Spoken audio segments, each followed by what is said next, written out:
What's up sa inyo mga kakwento? So, kumusta? So, meron ako ngayong hawak na 1,000 yen or 370 pesos. So, samahan nyo ako kung saan aabot ang 1,000 yen natin ngayon dito sa Japan. Ngayong 2024, kung ano-ano ang kayang mabili ng 1,000 yen or 370 pesos. So, dito natin malalaman kung gaano nga ba kamahal o kamura ang mga bilihin ngayon dito sa Japan. So, pupunta tayo ng Syria. Syria, yun yung pinaka parang medyo mababa ay mga bilihin ng mga gulay, karne, yan. So, doon ang punta natin kasi doon ang medyo ma-afford nating mga presyo, no? So, ngayon, samahan nyo ako kung ano ang ating mabibili sa ating 1,000 yen. Yan, no? Yan ang pera ng Japan. So, tara, let's go! Magbabike lang tayo.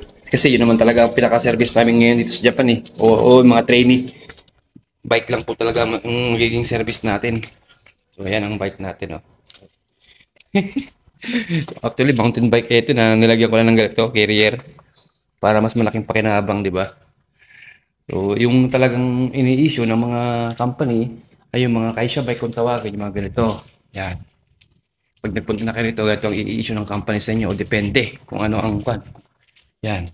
Ganito ang kadalasang ini-issue ng mga company dito sa Japan. Diba? Japanese bike, di ba? Yung iba pa nga pagka meron silang nabiling mountain bike, itinatago na yan kasi pinapadala sa Pilipinas. So, tayo ay pupunta na sa Syria. Yung nga pala dorm namin, oh. Linis, oh. Tahimik. Tahimik ngayon sa Japan, Sabado ngayon, eh. So, yung mga galing trabaho sa mga kwarto-kwarto mga yan. Naglalaro kung ano-anong nilalaro ng ML or COC. Yan. Linis ng Japan, no? Diba mga kwento? Oh. Tahimik. So, ito yung isang dorm ng mga Pilipino. Nung last week lang, dumating yung mga bago naming katrabaho ngayon, mga bagong empleyado. At sa 10 ata sila, 10 yung Pinoy yung dumating ngayon dito.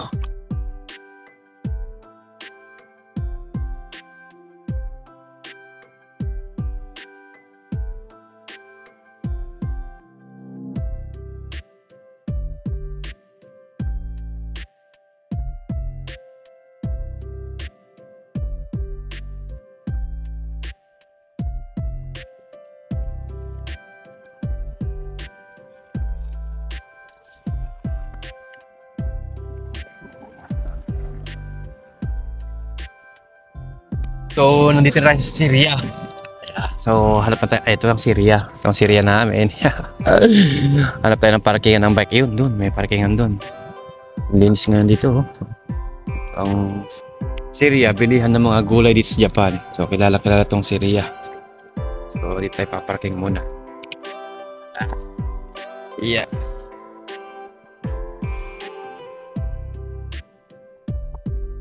Yan. Oo. Medyo makulimlim ngayon. Pasok sa loob, kuha tayo ng cart. So, cart.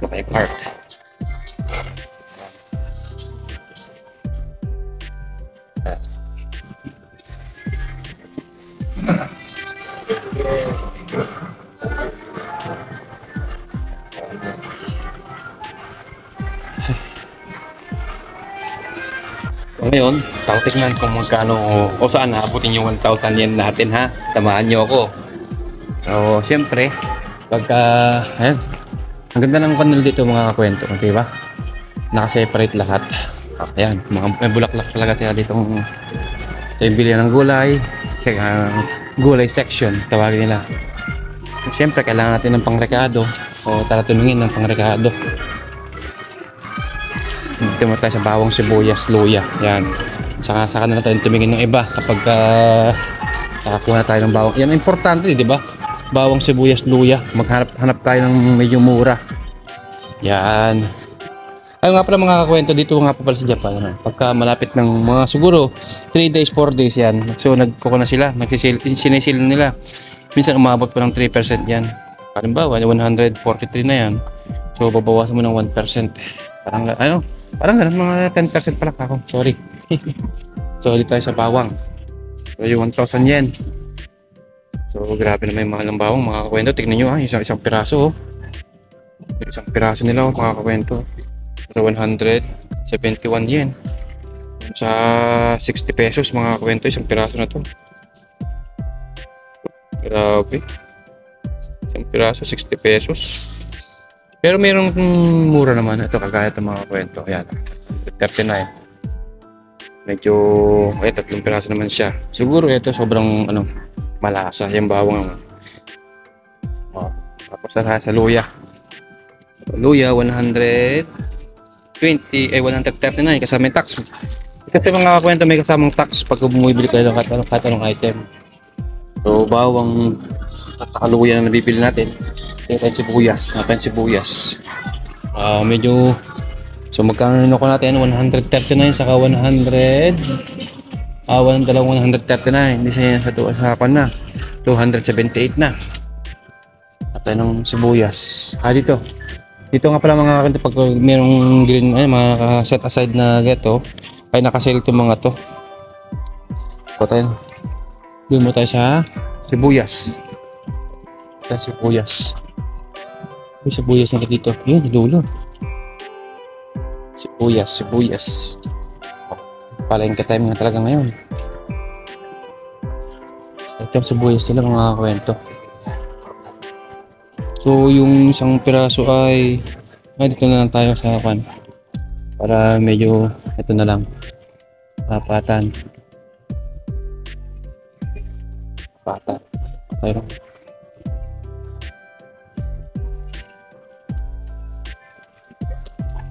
So 214 139 saka 139 saka 214 o di magkano na yun nasa 600 na. So ang nabibili pa lang natin mga kwento ay eto 600 na siya. Bawang sibuyas luya ano pang pwedeng mabili sa 420 400 yen tayo. So kailangan natin ng itlog. Itlog. Magkano ito itlog? Yung natin ay 270 ito. Ito nang nabibili ng 1,000 yen o 370 pesos mga kwento. Yan na po ang kan. Pwedeng ayun, pwede pa natin dagdagan yan. Pero medyo pang sandaan lang. Ito mahilig tayo sa sili. Ito. Yeah. So, bali magkano na? 300. Kwentahin natin kung magkano na. Baka mag-abono tayo. Baka mag-abono tayo eh. So, ito nang ang 120 saka 277, 390, 400. Tama na itong dalawa, 400. Saka 200, 600. Saka 139, 600, 700, 800, o 880. So, meron pa lang natitirang 120 yen. So, ano mo mabibili ng 120 yen sa harap natin. At yung pecha, ito, kailangan natin ito. Ayan.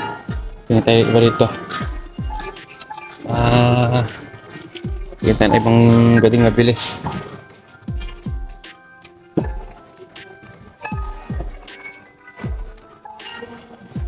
Gulay-gulay mo tayo.